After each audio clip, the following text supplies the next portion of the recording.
dos discípulos dele disse: escuta, como é que a gente vai saber o caminho para te encontrar?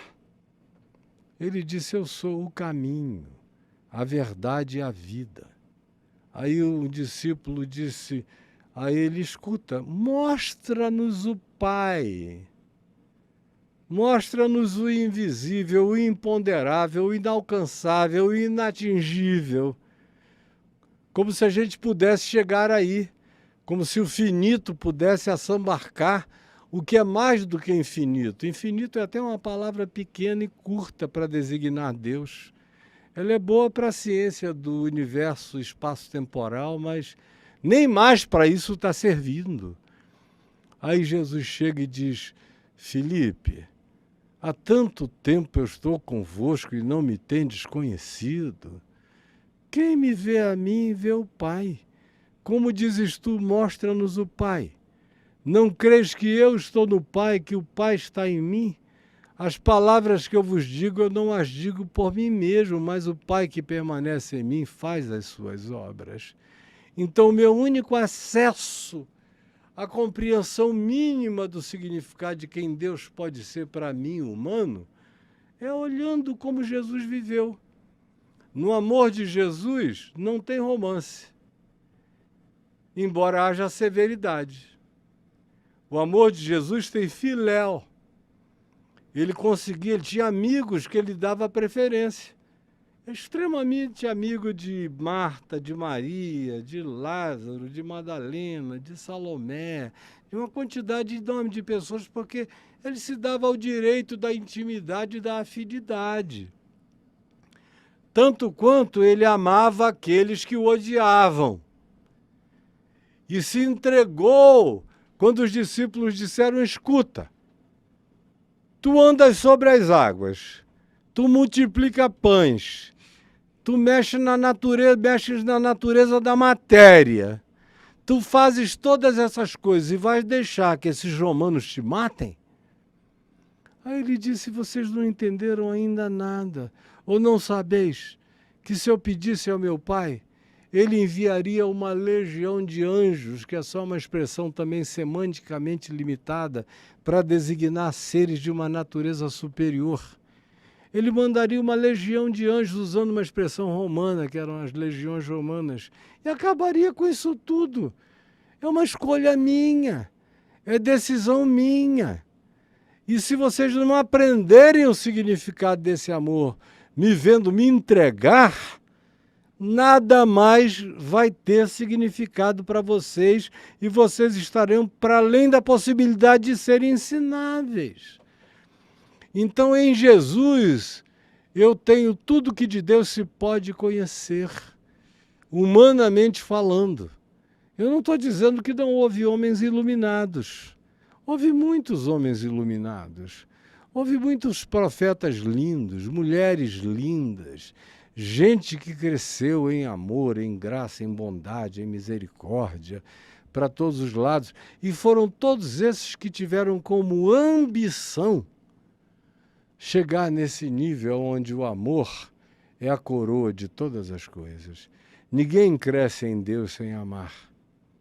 Não tem teologia, não tem filosofia, não tem ciência de nenhuma natureza que te expanda nessa direção, para essa dimensão que está para além de tudo aquilo que o nosso entendimento possa alcançar. É por isso que os evangelhos dizem que nós somos chamados para abraçarmos aquilo que excede ao próprio entendimento. Eu abraço coisas que estão para além da minha própria compreensão, mas que eu não posso negar todos os dias, nem um dia, porque elas são verdade em mim. Fogem-me palavras para descrever tudo aquilo que eu sei que é verdade e que pode habitar o coração de qualquer um de nós aqui. O resto é a decisão de crescer, de escolher, de prosseguir e de simplificar. Quanto mais você complexifica o caminho na direção de Deus, mais perdido você fica na história. Porque é simples. É por isso que é para todos. É por isso que ele não diz só a elite grega. só a elite romana. Ao contrário, ele abraçou antes de tudo os pobres, porque deles é o reino dos céus. Humildes de espírito, que significa os ensináveis, os que estão abertos para aprender sempre e aprender, sobretudo, o que simplifica o caminho, porque o que complexifica o caminho só produz arrogância. Como o apóstolo Paulo disse, que a sabedoria humana ensoberbece, mas o amor simplifica, edifica e constrói em nós aquilo que não precisa de uma multidão de palavras para se tornar verdade. Se torna, como eu já disse pela 4ª vez, não aquilo que é explicável, porque o Evangelho não é acerca do que é, o Evangelho é acerca de como a gente trata, vive, se entrega e se dá. Sem dogma nenhum. O dogma é amar, é perdoar, é acolher.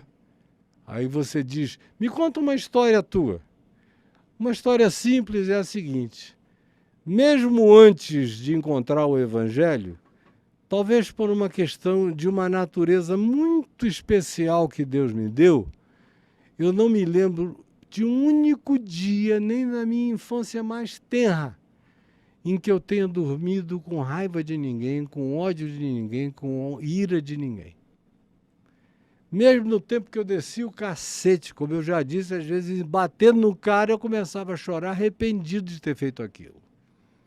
Depois que eu encontrei o Evangelho, meu amigo, aí então eu não tenho essa experiência. Eu estou vindo para cá depois de ter visto um indivíduo perverso, maligno, mentiroso, extremamente mau, ter tentado envolver o meu nome num artifício de mentira que ele construiu para se safar de uma maldade que ele produziu. E que muitas pessoas achavam que eu sabia dela, e ele, achando que se aquilo fosse associado à minha consciência, receberia uma validação que seria irrefutável contra ele. Aí ele resolveu abrir um processo contra o que eu nunca disse, nunca falei, nunca mencionei, nem coisa alguma. Eu estou sentindo alguma coisa ruim contra ele? Honestamente, diante de Deus, nada. Eu fiquei sabendo disso ontem à noite. O que eu fiz? Eu orei por ele, pedindo que Deus tivesse compaixão dele, que ele caísse em si, que ele fosse vencido no surto da sua maldade. Agora, as pessoas acham que isso é impossível e não é impossível.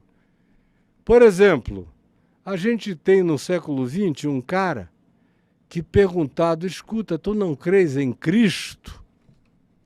Um indiano, ele disse, não, em Cristo eu creio. Eu não creio é no vosso cristianismo, chamado Mahatma Gandhi. Um cara que não dormiu noite nenhuma com ódio de ninguém, oprimido pelos ingleses, com todas as razões para odiar, e decidiu não odiar, porque ele sabia que o ódio era a própria vitória do inimigo contra a vida dele. Quando a gente entende esses princípios, a vida muda diametralmente. Agora, isso tem que ser fruto de escolhas e de práticas. Todos os dias, como eu disse, não cai do céu como magia. A gente vai praticando e todo dia Deus nos dá a chance de praticar essas coisas. Todo dia você encontra na esquina com o contraditório, com o paradoxal, com o Satã. No sentido hebraico, Satã significa o antagônico, o opositor, não necessariamente o Satanás espiritual. É todo aquele que se coloca como um opositor da tua vida. O opositor é a minha maior chance de treinamento. O antagonista é o meu melhor mestre, porque eu tenho a chance de praticar praticar a verdade do amor, do perdão e da graça, apesar dele, em favor dele. Agora, você tem que ter fé de que esse é o caminho da vida. Do contrário, é verdade para mim, mas não é verdade para mais ninguém.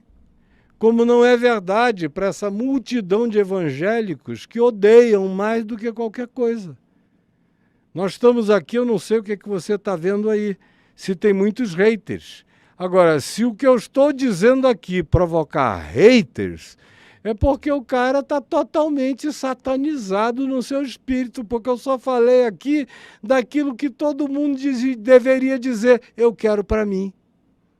Eu quero para mim. Como eu sei que cada um de vocês quer para si, como eu quero para mim, como quem está aqui conosco cortando ali dentro quer para si. Como qualquer pessoa com uma mente saudável quer para si. Só se o indivíduo tiver feito pactos com a escuridão, com a treva, com a maldade, com a malignidade, é que ele não gosta disso. Mas qualquer pessoa que não tenha esse compromisso com a perversidade, quer isso para si. Quer para os seus filhos, quer para a sua mulher, quer para ele próprio, quer para o mundo, quer para a reconciliação entre as nações, quer que não haja mais discriminações nem acepção de pessoas.